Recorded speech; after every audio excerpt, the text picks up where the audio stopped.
Assalamualaikum warahmatullahi wabarakatuh. Selamat datang di podcast Litbang HMJ Kesehatan Masyarakat periode 2020-2021 Universitas Makassar. Perkenalkan, saya Fialvina selaku Ketua Departemen Penelitian dan Pengembangan yang akan memandu kegiatan podcast kali ini. Nah, di podcast ini kita akan membahas berbincang-bincang mengenai vaksinasi. Tentunya di sini kita sudah ada narasumber. Beliau adalah seorang dosen Prodi Pendidikan Dokter di UIN Al-Ain Makassar. Beliau adalah Ibu Dokter Andi Alifia Ayu Delima MS. Assalamualaikum Ibu. Waalaikumsalam, Afia. Ya. Bagaimana kabarnya Ibu? Alhamdulillah baik. Alhamdulillah. Nah, sebelumnya pendengar atau viewer pasti tahu sudah mendengar kata vaksinasi, apalagi vaksinasi ini sudah tren di masa pandemi COVID-19. Dari saya sendiri atau umumnya vaksinasi itu pasti merupakan antibodi yang diberikan untuk mencegah corona COVID-19. Nah, untuk lebih lanjutnya, lebih jelasnya lagi dan lebih tepatnya, mungkin Ibu bisa menjelaskan dulu apa itu vaksinasi. Waktu dan tempat dipersilahkan. Oke, terima kasih ya, Afia. Suara saya jelas ya? Iya, jelas. Ini mungkin bincang-bincang santai aja ya, tentang apa sebenarnya vaksinasi. Ya, mungkin mengenai vaksin ya, sekarang memang lagi banyak perbincangan tentang vaksin. Apalagi sekarang saat ini sedang pandemi ya, jadi istilahnya wabah global. Kita sedang terserang penyakit yang mendunia. Makanya salah satu upaya pemerintah adalah mencanangkan sebuah vaksinasi. Sebenarnya vaksinasi ini sudah lama ya, sudah dari beberapa puluh tahun yang lalu, itu vaksinasi tentang penyakit-penyakit lain, misalnya seperti tetanus ya, ataupun penyakit-penyakit seperti TBC ya, sebenarnya sudah ada vaksinnya, ataupun penyakit-penyakit cacar misalnya, itu semuanya sudah ada vaksinnya pada zaman dahulu, sudah ditemukan. Nah, pada saat ini ada wabah dunia seperti ini, tentu saja itu meresahkan kita semua. Makanya kita berharap ada suatu upaya, yaitu vaksinasi. Nah, sekarang ini di Indonesia maupun di Makassar ya khususnya, sudah dicanangkan vaksinasi sudah sangat banyak. Salah satunya adalah di puskesmas ya, maupun di kantor-kantor itu sudah selesai. Sekarang ini periode lansia, waktunya untuk lansia itu juga sudah selesai. Sedang berjalan ya. Jadi vaksinasi itu ceritanya, kalau vaksinasi COVID ini, apa sih sebenarnya isinya vaksinasi itu? Jadi untuk vaksinasi COVID ini adalah sebuah metode untuk memancing kekebalan tubuh kita. Ya, jadi ini bukan membuat kita kebal terhadap penyakit, tetapi memancing antibodi kita. Ya, mungkin agak sulit ya dengar-dengar kata-kata antibodi. Nah, antibodi maksudnya adalah respon dalam tubuh kita untuk melawan penyakit. Nah, dengan adanya antibodi seperti itu, maka jika ada penyakit, jika ada virus masuk ke dalam tubuh kita, itu akan cepat mengenali. Ya, jadi ini ceritanya kalau yang di Indonesia ya, yang masuk itu di Makassar khususnya adalah Sinovac ya, atau Bio Farma sudah mengcover Sinovac ya, jadi CoronaVac ya, itu sama. Nah, itu dia isinya adalah virus yang dimatikan atau dilemahkan kira-kira. Virus yang dimatikan ya. Jadi ini dia adalah semacam antigen, jadi namanya antigen ya. Mungkin ini agak sulit ya, yang jelas cara gampangnya adalah bahwa vaksin ini dimasukkan dalam tubuh kita bukan membuat kita sakit. Bukan karena disuntik maka kita kena corona, bagaimana cepat. Jadi itu lebih cepat reaksinya dibandingkan orang yang belum vaksin. Nah, kalau orang yang belum vaksin maka dia akan lebih lambat responnya.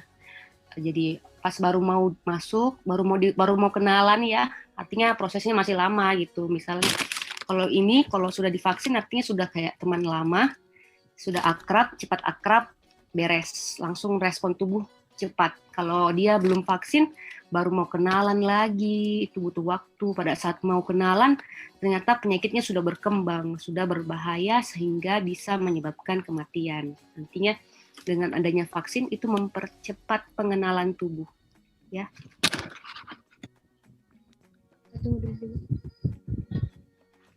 Oke, gimana? Ya, itulah tadi penjelasan tentang vaksinasi. Mendengar penjelasan vaksinasi tadi, berapa lama vaksin COVID-19 ini akan bekerja atau memproteksi? Kapan harus diulang kembali? Atau apakah ada booster? Oke, baik ya. Ya. Mengenai vaksinasi itu berapa lama bekerja, untuk saat ini kan pemakaian vaksinasi itu masih baru ya. Jadi pertanyaan ini masih butuh banyak sekali penelitian lanjutan. Karena penelitian ini belum selesai ya, termasuk juga mungkin ada yang bertanya tentang vaksin itu kenapa harus 2 kali, kenapa tidak 1 kali saja. Itu semua karena setelah melalui beberapa proses penelitian ya. Jadi semuanya itu melewati proses penelitian. Dan untuk booster, apakah perlu nanti beberapa tahun kemudian di booster, itu semua masih akan berkembang lagi. Jadi semua orang mungkin belum bisa jawab karena memang masih akan dilakukan penelitian lanjutan. Karena ini kan memang belum selesai ya, jadi butuh lanjutan lagi. Ya, baik. Gitu. Jadi bisa saja ada booster ya nanti. Ya. Dan untuk vaksin yang seharusnya diberikan 2 dosis, apa akibatnya jika dosis kedua tidak diberikan? Bagaimana pula efeknya kalau dosis yang diberikan berlebihan? Nah, kalau dosis itu kan semua sudah diatur ya, sudah ada penelitiannya. Jadi untuk kenapa harus 2 dosis? Karena pada saat 1 dosis saja itu belum full proteksinya, artinya belum terbentuk kekebalan tubuh yang diharapkan. Makanya harus 2 kali. Itu pun juga tergantung dari jenis vaksinnya. Karena ada vaksin yang cukup 1 kali sudah bisa membentuk kekebalan tubuh, ada juga yang butuh 3 kali, dan ada yang butuh 2 kali seperti yang masuk di Indonesia. Itu butuh 2 kali, karena itulah setelah diteliti, itulah yang bisa membentuk kekebalan maksimal. Termasuk jaraknya, termasuk kayak kenapa harus 2 minggu atau 28 hari. Ternyata 28 hari itu lebih efektif, misalnya itu semuanya sudah sesuai. Jadi kalau misalnya berlebih itu kayaknya tidak mungkin ya, karena semua sudah ada administrasinya, sudah jelas. Vaksin pertama, vaksin kedua itu sudah jelas. Dengan penjelasan tadi, Ibu, apakah boleh dokter mengizinkan pasien tidak memakai masker lagi setelah divaksin COVID-19? Ya ini tidak mungkin ya, jangan lepas masker karena kita ini di Indonesia belum terbentuk kekebalan tubuh massal ya, jadi semua orang belum tervaksin. Makanya berbeda dengan di Inggris. Di Inggris itu mereka sudah bisa lepas masker karena angka kematian sudah turun, sudah lockdown besar-besaran, sudah vaksinasi massal yang sangat banyak. Jadi sudah terbentuk kekebalan tubuh secara massal atau disebut dengan herd immunity. Jadi kalau kita di Indonesia belum, jadi jangan dulu lepas masker ya. Jadi mesti berhati-hati ya Bu, lebih berhati-hatinya ya, pakai masker. Iya Bu, kalau tanda-tanda vaksin COVID-19 yang kita berikan berhasil membentuk antibodi yang memproteksi atau tidak, apakah ada dari tanda-tanda vaksin itu yang diberikan itu memproteksi atau tidak? Untuk tanda-tandanya sih sebenarnya itu bisa dilihat lewat pemeriksaan laboratorium ya. Kita bisa melihat titer antibodi, tapi itu juga tidak pasti ya, artinya belum tentu dengan kekebalannya menjadi rendah atau sudah pernah kena COVID misalnya, terus antibodinya kurang, titer antibodinya sedikit, itu bisa saja terjadi juga. Jadi semua itu respon tubuh kita yang berpengaruh. Jadi bisa saja kita kena COVID, antibodinya tinggi, ada juga bahkan yang tidak ada titer antibodi.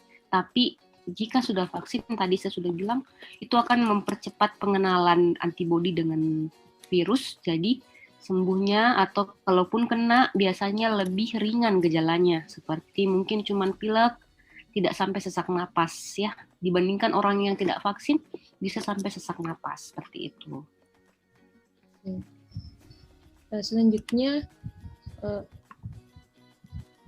setelah misalkan saya telah divaksin, apakah adakah tanda-tanda yang tidak boleh obat yang tidak boleh saya dikonsumsi setelah saya diberikan vaksin COVID-19 ini? Ya, biasanya sih banyak bertanya itu sebelum vaksin ya. Apakah ada obat tertentu dok yang bisa diberi, yang di stop atau jangan dulu diminum sebelum vaksin? Ya, itu dia berdasarkan beberapa literatur menyebutkan bahwa ada golongan-golongan obat seperti NSAID, artinya non-steroid anti-inflamasi. Jadi itu seperti obat, ada jenis-jenis obatnya, dan obat-obat seperti antipiretik atau paracetamol gitu ya, anti nyeri, itu katanya jangan dulu diberikan sebelum vaksin karena itu bisa mempengaruhi efektivitas dari vaksin. Jadi walaupun biasa sih orang bilang, aduh sebelum saya sakit saya minum memang obat sakit anti nyeri, tapi itu ternyata tidak merespon terlalu baik dengan vaksinasi. Jadi sebaiknya tidak usah minum dulu obat-obat golongan NSAID dan golongan antipiretik seperti itu atau anti nyeri. Ya. Dari penjelasan Ibu tadi, apakah pendapat Anda mengenai masyarakat yang tidak mau divaksin? Kan misalnya apalagi sekarang banyak yang menentang tentang vaksin ini dan tidak mau untuk menggunakan vaksin gitu, Ibu.